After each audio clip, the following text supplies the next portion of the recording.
Subtext is one of the most powerful approaches, tools you can use in writing.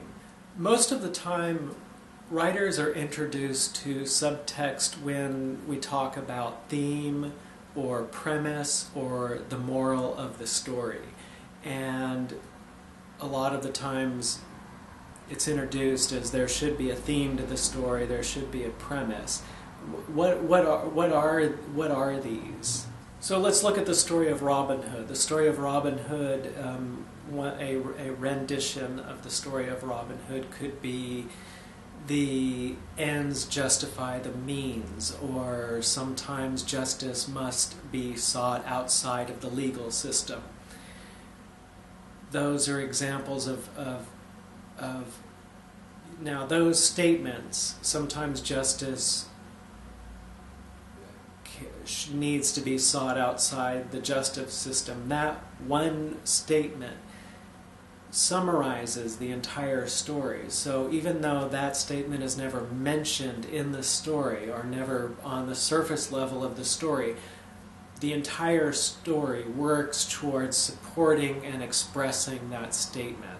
So a premise can be seen as the subtext. Throughout a story, we're introduced to characters, their actions, things that happen, funny things, sad things, exciting things, and underlying it all is the premise that is slowly being expressed.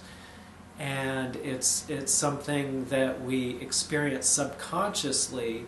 It never appears directly to our conscious mind, but is something that is communicated to us that reaches our subconscious mind. A premise is usually the way it is thought of and the way it is written about is that the premise is like usually thought of as like one statement, and the story you're writing is thought of as sort of like the argument that that statement is true. And a premise needs to be written a certain way and thought about in a certain way. Themes are similar, and yet they're worked with differently. Your story or a movie can have one or many themes, whereas usually there's only one premise to a story. And a theme is not so much a statement of what the writer thinks is true or wants to convey as true, so much as it's just an idea or a concept that is pervasive throughout the story. The ideas and concepts that are being expressed on the surface level are ones that are presented to our conscious. On a subconscious level, there are ideas and concepts that you may not be aware of immediately, and only after a while kind of get the feeling that a work of art is also expressing something under the surface. A premise is basically a story used to argue a point, that such and such is true. Do we need to have a premise in order for it to be a good story? No, not necessarily. Now, people who are passionate about life usually have certain ideas about what is true and not, and this usually becomes driving forces in their stories. So this psychology can lead towards better story writing. But I've never found it useful to sit down and start out by saying, here's the point I want to argue, and then trying to build a story around that. It has never worked that way, and I greatly doubt that it works that way for many writers at all. There are many great works of fiction that really I think that it would be a far stretch to say that they have a premise. Catcher in the Rye. Is it arguing a certain point or a certain life view? I think it's sort of a far stretch to say that it does. And yet, one of the main reasons Catcher in the Rye is such a great work of literature is because its theme, its underlying theme. On the surface, it seems like it's, just story, dialogue, but it's what's underlying, it's what isn't said, it's the subtext that makes it such a powerful story.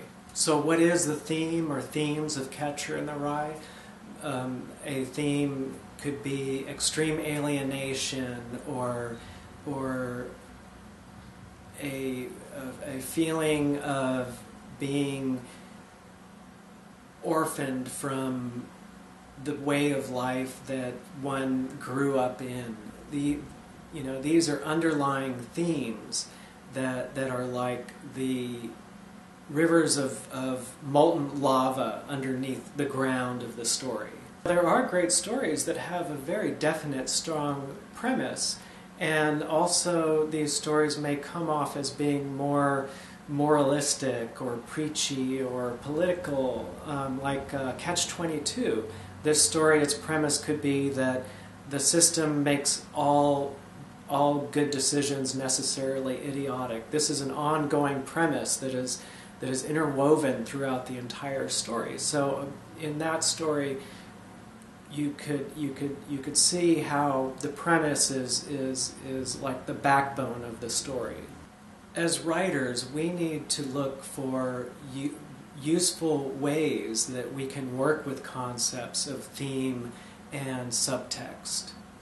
For me, I have a text document on my computer. It's titled Heart of the Story, and this is where anything thematic, anything that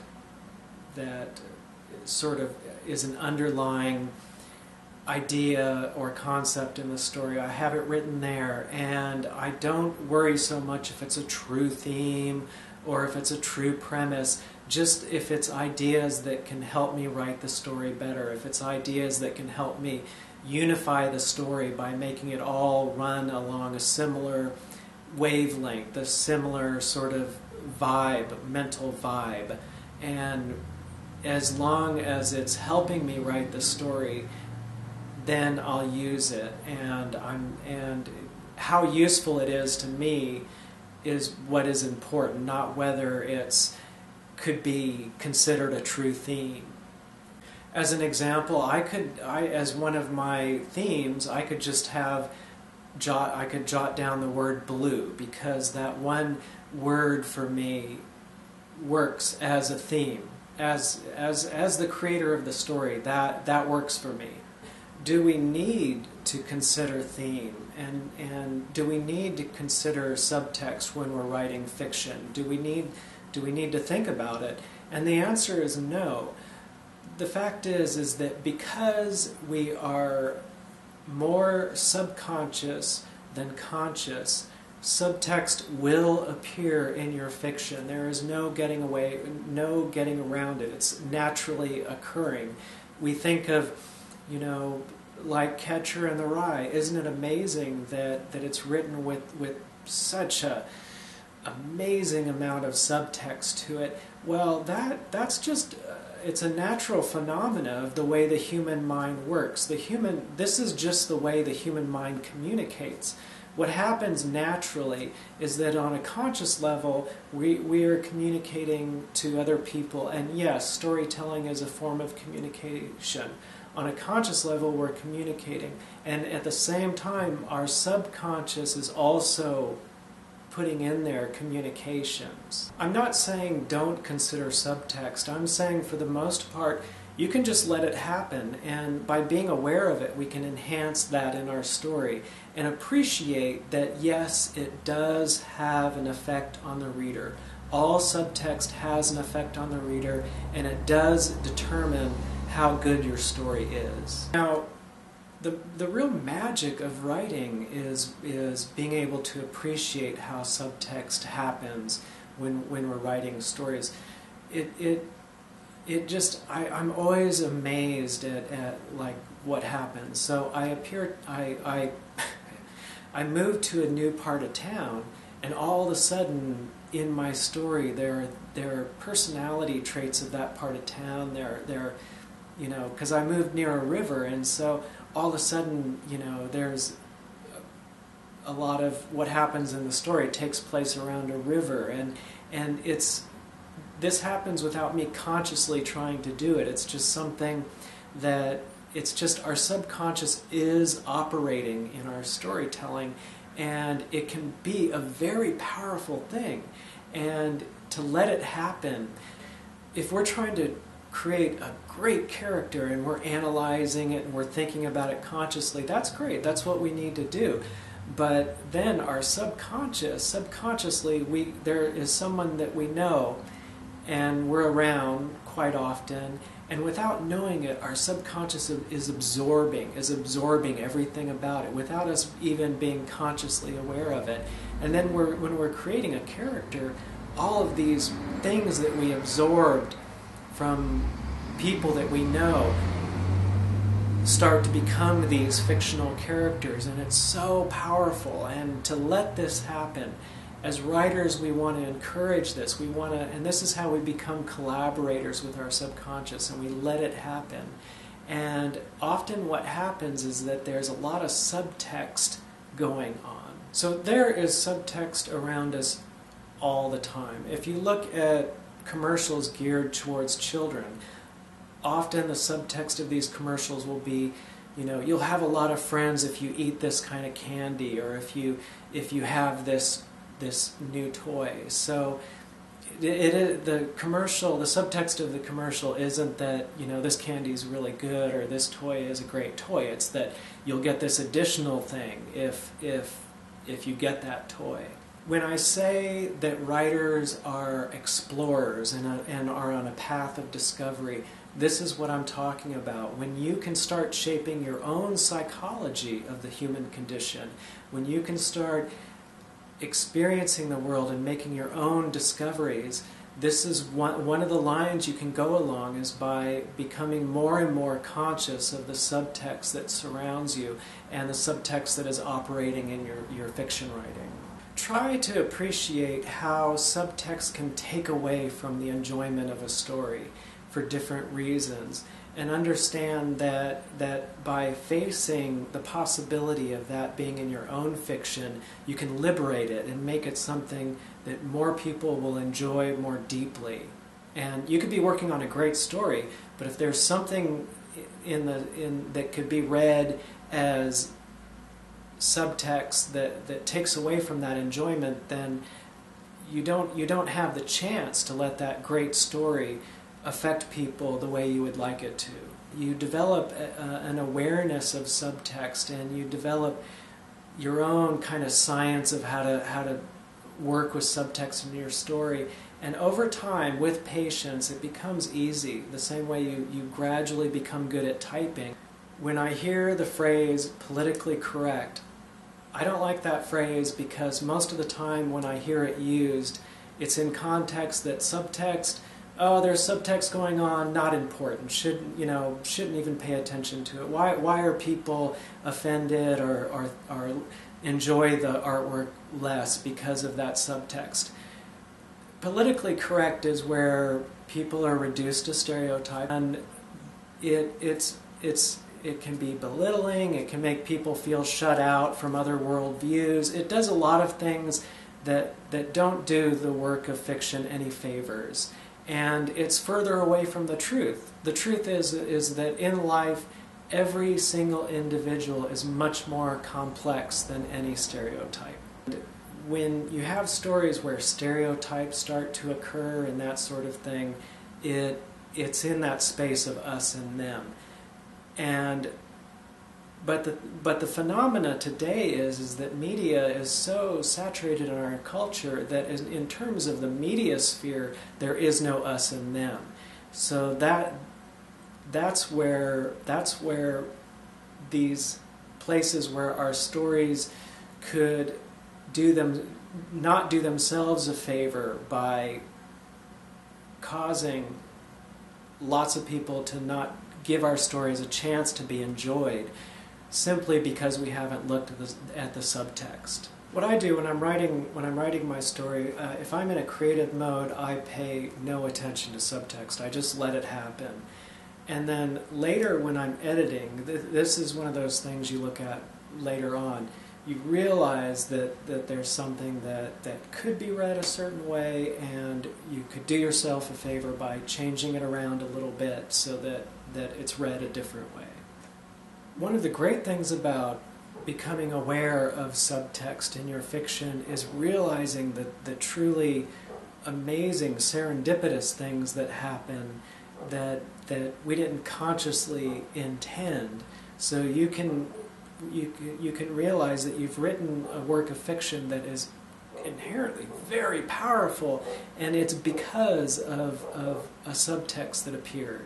Now, one thing that happens in my writing all the time is that my subconscious wants and desires and fears are apparent in the subtext, and I always go back and I laugh or to realize that written in the story are these things that I was unaware of myself, that were still part of what was going on with me, that showed up in the story. When we're in the creative mode, we're totally non-critical about ourselves, we're totally non-judgmental about what we're writing. We try to get in the moment, we try to get inspired, and it is not the time to care about subtext.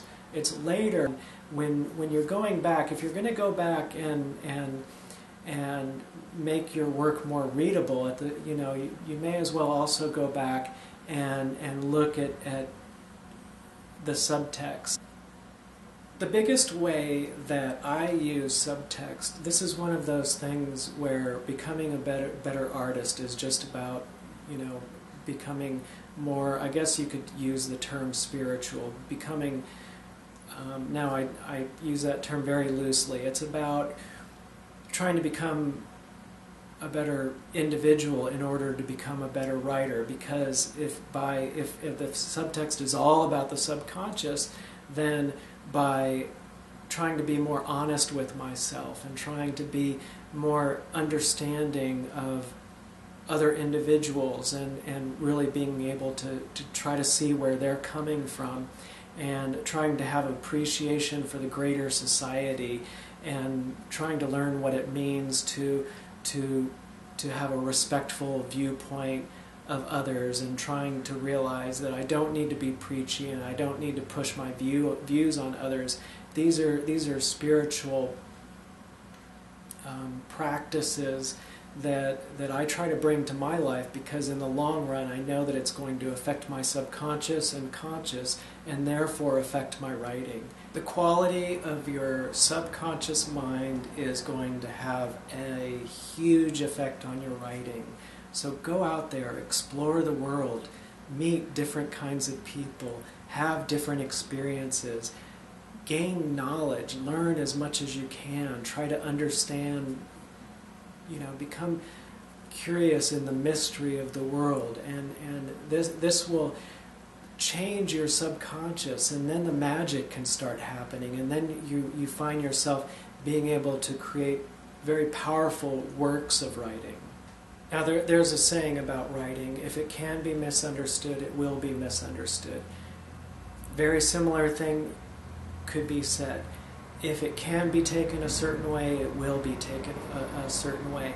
So appreciate that in writing, people don't just read your writing one way. There are ambiguities. There are different ways of it being read, and that's what is part of the challenge of writing, is appreciating that lines of text aren't just read one way. They can be read a multitude of ways, and by becoming aware of those different ways they can be read, we can make those little changes here and there that could make the difference between your work catching on or not.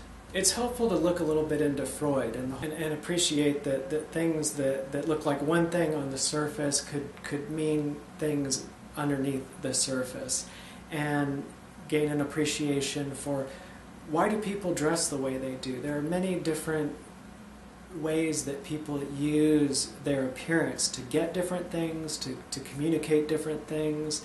And it's just such a vast world of underlying subtext. It's really amazing. And it is a challenge, and a side benefit of this is that you could become a little bit like a mind reader. The more that you become tuned in to all the subtext, you can really pick up on things that people say to you without them realizing they're saying it to you, and you can become immune to some of the brainwashing that happens with commercials, and you're really uncovering a vaster reality around you. So subtext is really a wonderful, monstrous thing that is a huge part of everyday life. Subtext does not just happen on a local level. There's subtext that's written into our very language. Now, as generally speaking, you think of Western culture as thinking of things in a general terms as far as being good and bad, whereas generally speaking, Eastern cultures think of things as being complementary opposites, like night and day. And what is written into our very languages, you might, if you go back, you can pick up that the way I have consciously decided to use language is more in an Eastern tradition, where, night and day serve each other. They help each other. One is not inherently good or bad. They both can be good or bad. And, left and right. Left is not necessarily weak. I'm a left-hander myself. Right is not necessarily good. The Eastern way of speaking, as far as what I've been told, as far as what I've learned, I'm not a deep studier of language, is that there are opposites that can be equally thought of as good, or that good and bad is not necessarily part of the equation. And I try to use that in my own language, because I see this as subtext. This is an underlying subtext that I think can improve me as a writer to use these spiritual concepts in my storytelling. The example I just gave you is a discovery I feel like I've made by starting off on the same things that I've given you. That there is a world of subtext, it appears naturally in your writing, and you have the option to become an explorer about what that world is all about, and discover your own, make your own discoveries. It is still a vastly uncharted landscape. You're on the frontier. You have a chance. It's just like someone who's going to go live on Mars for the first time. It's just like, what the people that work at the Large Hadron Collider have the are in the possibility of what might happen every time they plug that thing in and get it running. It's an opportunity for new discovery. J.D. Salinger was a master of subtext, and that's because a lot of what is being said in his stories are not actually being said. They're being implied. They're there, but the reader needs to infer that they're there. They're not in the open, and it's very poetic. It's like he's writing from the gut. When you read the writing, you can tell that there's something else behind it. And we don't see it clearly, and in wondering what exactly it is behind his stories, we gain a knowledge that we may not be able to completely express in words, but for that fact, it's more than what can be expressed in words. And some of us just naturally have subconsciouses that pour a lot more subtext into our work, and others of us can appreciate that and even consciously decide to allow more subtext into our work. All your accumulated knowledge as an individual, your awareness of the world around you, becomes the subtext in your story. The life you are leading in real life. All the factors involved, these often become the subtext in your stories. Your worldview has a drastic influence on the subtext. So one of the best ways to change the subtext in your story is not to go in there and consciously rewrite your story, but to change the way you live in order to change your story. Travel, try to meet different people, read books, expand your world, increase the variety of your world. Live experiences just to enrich your writer's life, and allow your writing. Realize that most of what happens in your writing you're not consciously in control of. You're like this subconscious sponge that wanders around, and you're picking up a lot of things without knowing it. And I like the idea of DNA, but not in a literal sense. You can soak up kind of the DNA of things. You can pick up on their essence and these elements of personality that we may not be able to express on a conscious level, but they are still flavors that can become part of your writing. And just let it happen, and don't try to have conscious control over everything, but realize that it's true that to be a writer, we really do need a lot of experiences. There are many instances when creators use subtext in a conscious way, and there are times when, in commercials, in war propaganda, these are times when, if you look at your average advertisement, it's promising you more than the product. It will promise you popularity and all these other things that we want that don't necessarily have to do with buying goods. And in propaganda, they vilify adversaries. So they're if there is the enemy is reduced to a stereotype of this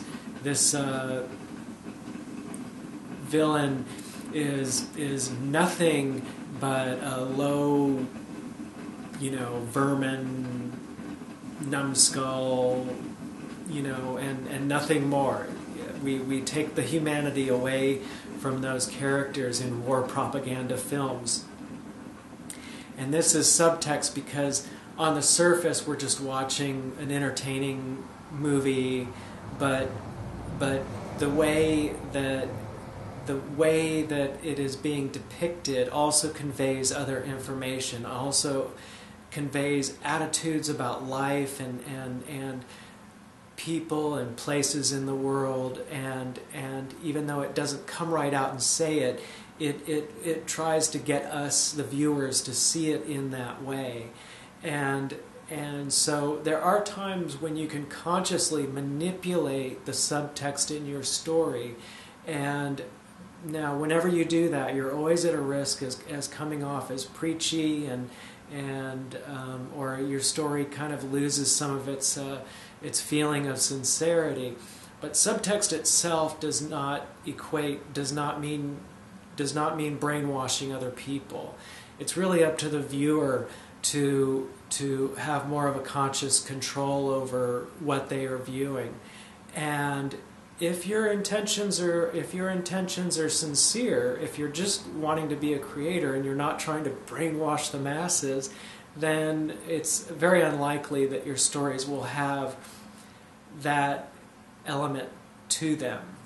One of the circumstances of Fellini's film, 8.5, is that the protagonist is a movie director, and the events in his life just naturally find their way into his film, with the problem that then people in his personal life look at his work and are offended by, they can read his private thoughts about them.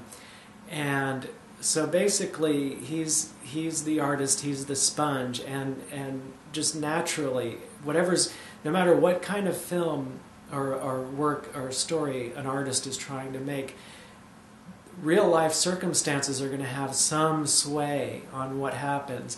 The subconscious is churning away about what's going on with the people in our lives, and that sort of brain work kind of burbles up through the swamp material of the subconscious into our conscious creation and has an effect on it. Artists who make the most use of subtext are usually ones who give up a lot of control to the subconscious. They let themselves be like channelers of the subconscious, and the fact is that subconsciously our brains are churning away all the time, and it's a huge part of our life, and yet we're barely conscious of it, and we can never be completely conscious of it.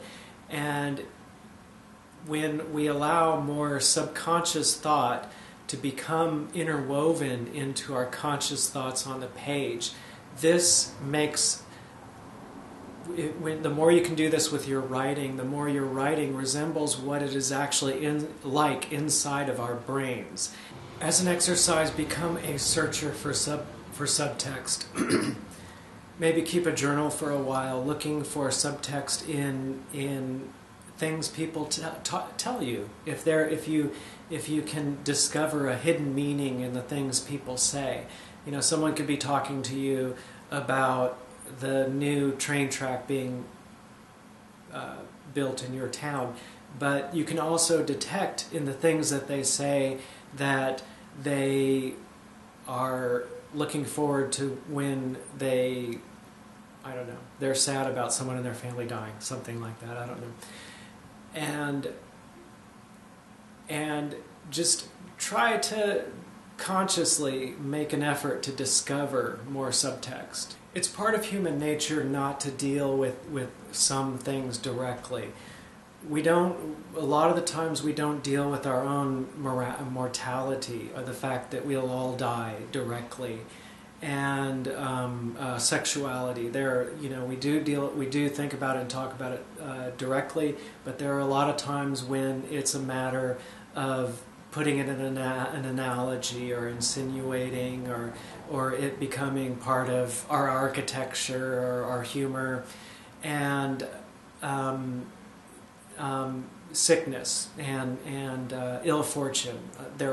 For as much as we try to deal with those topics directly and openly, 90% of the time we're dealing with it, thinking about it, communicating about it indirectly and in disguise and in analogy, and it's just the way, I don't know why, maybe because it's the way humans can cope with these things. So this becomes part of the human state of mind, and it's all subtext. It's all thoughts and feelings and attitudes that are hidden away, because that's just the way we deal with life. And that's another reason why subtext is very powerful in writing. If you listen to artists speak or read biographies on artists, one thing that comes up again and again is an artist will talk about how they feel like they've been so exposed. They feel like there's, that the world can look directly, they're concerned. And a big part of this is that when you make a creation, when you write a story, you can't help that but for your most private, hidden attitudes about life and people in your life and in your society and your country, and all of your secret fears and everything, they find their way onto the page. And the thing is not to fight it, but to go with it, to accept yourself as a human being and realize that you're just, that there's no reason why you're going to be kicked out of humanity, and that to realize that these things that make us feel like we need to defend ourselves could be our greatest assets in writing. They could be the things that others would most identify in our writing, and you could be actually like the point where some of these things become part of the conscious dialogue in society, and people can realize kind of the state of the mind of society through your writing. Do we exercise conscious control over subtext? Yes, absolutely. We can do this not in the first draft, not in the second draft, but later on.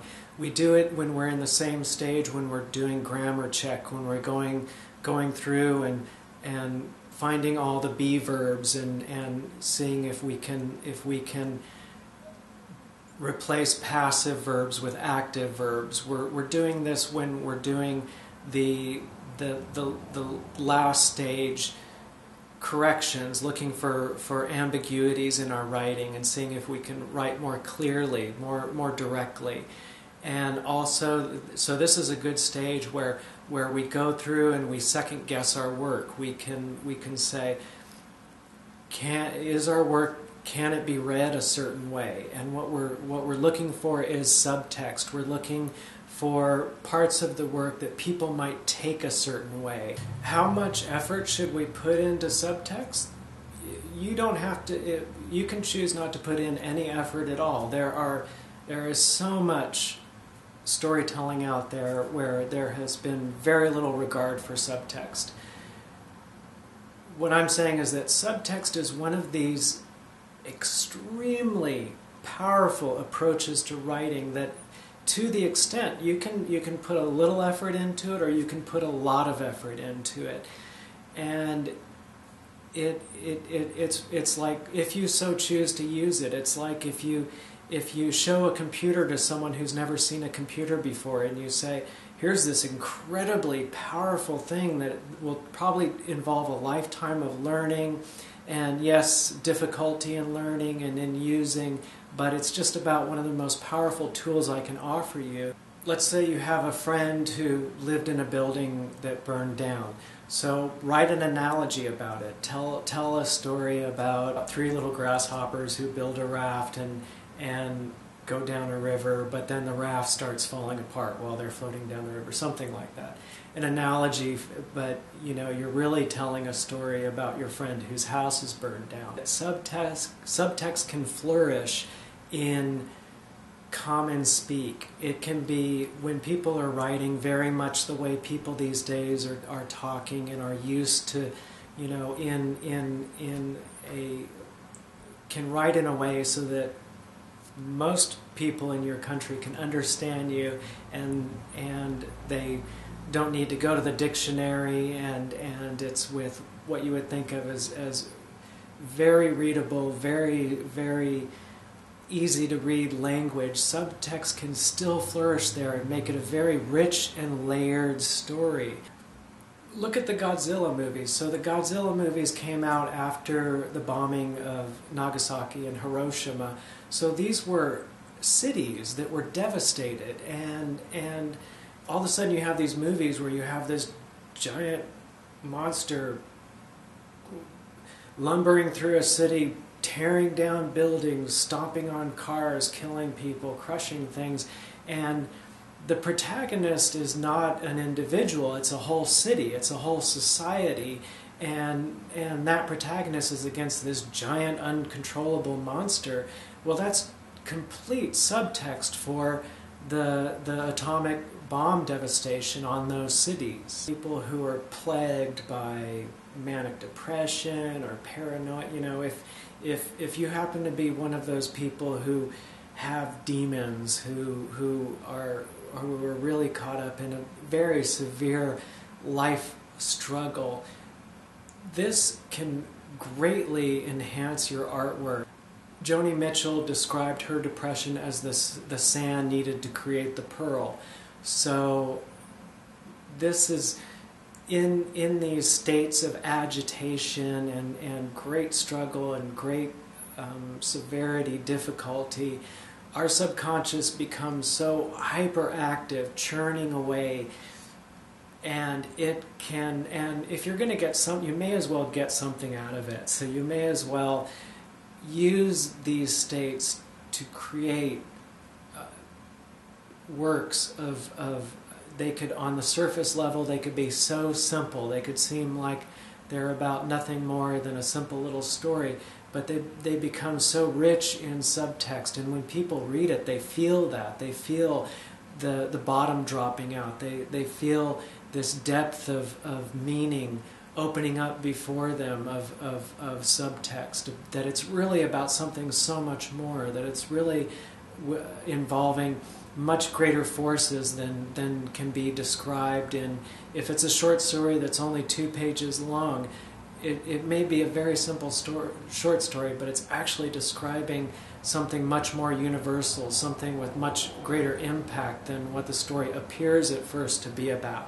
I could seriously go on for days about subtext. I've gotten to a point where I think I can say, here is the window, this is the point for your own self-discovery. You're going to discover things about subtext that I or no one else has ever discovered. You can devise your own exercises and subjects of research and ways that you can look into it, and your own system of looking at subtext in your own writing, and it's just so wide open to discovery, and there could be books and books and books written on the subject, and there have been books written on the subject in one form or another. It may not be labeled subtext. It could be a book on psychology. It could be a book on sociology. But I challenge you to become an explorer, to become someone who is going to spend their lives learning, increasing your understanding of subtext and increasing the different approaches you have to using subtext in your writing, and using it to become a better writer each year of your life that you write. So remember, writing is such a complex thing. There is so much to it. There are so many different ways of looking at it that it can be overwhelming. So remember, always cut yourself plenty of slack. Shut down the judger, get creative, and instead of wondering, did I do it wrong, ask yourself, how can I make this a little bit better? Take your time, just do what you can do in the next few seconds, don't worry about the rest, and I hope your writing goes great. Thanks for watching these videos. Please, the best way you can encourage me to make more of these is hit the like button, leave a comment. I'm really very helped along by the comments people have left for me. I read them. To all of you, I appreciate you. I thank you very much. Please subscribe. And also, please take the time to go check out my illustrated, narrated webisodes at solomation.com. It's going to be a 6-book project. You can watch all the completed episodes for free at solomation.com. And I hope your writing goes great, and have a good day.